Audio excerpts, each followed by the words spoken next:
Hello guys, તો આપણે આવી ગયા છીએ શ્રી ખોડિયા કાઠિયાવાડી રેસ્ટોરન્ટ સીતસર રોડ ઉપર જે આવેલું છે. આપણે જોઈ શકો છો એકદમ ફાઇન વ્યૂ છે, એકદમ બાપા સીતારામની સામે છે. આ શ્રી ખોડિયા કાઠિયાવાડી રેસ્ટોરન્ટમાં આપણે આવી ગયા છે જમવા માટે ફૂલ ફેમિલી સાથે. તો તમે જોઈ શકો છો અહીંયા ફૂલ ટ્રાફિક છે. અમે ફૂલ ફેમિલી સાથે જમવા આવ્યા છીએ, 20 થી 25 જણા. અને અહીંયા ફૂલ ટ્રાફિક છે. એનું જમવાનું બી એકદમ સ્વાદિષ્ટ છે, અનલિમિટેડ મળે છે જમવાનું.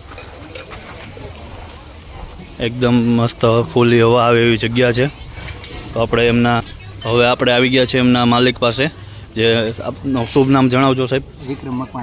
વિક્રમભાઈ મકવાણા એમનું શુભ નામ છે. શ્રી ખોડિયા હોટલના માલિક છે. અને આપણે કઈ રીતે અહીંયા ફેસિલિટી હોય છે સાહેબ?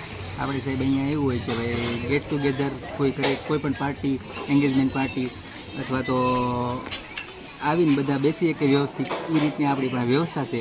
બધાને સર્વિસ અને ટેબલ પર બધાને સર્વ કરવામાં આવે છે. ઓકે, જેથી કરીને કસ્ટમરને કાંઈ તકલીફ ના પડે. મેનુમાં કઈ રીતે હોય છે? મેનુમાં સાહેબ એવું હોય છે 4 કાંઠિયાવાડી સબ્જી હોય છે ડેલી. ઓકે. અને મેનુ અલગ અલગ રીતનું દરરોજ ફરતું હોય છે. સબ્જીમાં 2 સ્વીટ હોય છે, બરાબર, 2 પ્રકારના ફરસાણ હોય છે. બાકી ફ્રૂટ રાયતું, સલાડ, અથાણા, છાશ, પાપડ, ગોળ, કઢી ખીચડી. અને આપની ડીશની પ્રાઇસ શું હોય છે સાહેબ? 220 રૂપિયા. 220માં સાહેબ તમને અનલિમિટેડ આવું સ્વાદિષ્ટ ખાવાનું ક્યાંય નહીં મળે. એક વખત અવશ્ય મુલાકાત શ્રી ખોડિયા હોટલ સીતસર રોડ ઉપર બાપા સીતારામ સામે એક વખત અવશ્ય મુલાકાત લ્યો. તમે જોઈ શકો છો એકદમ ફાઇન વ્યૂ છે. ને અમને બી બહુ મજા આવી અહીંયા જમવાની, એકદમ સ્વાદિષ્ટ. અને શું સાહેબ નામ કીધું આપણે? વિક્રમભાઈ મકવાણા ખુદ આપણને આવીને તાણ કરીને જમાડે છે. એટલે એક વખત અવશ્ય તમે અહીંયા જમવા માટે પધારો એવી હું તમને વિનંતી કરું છું. થેન્ક યુ સાહેબ.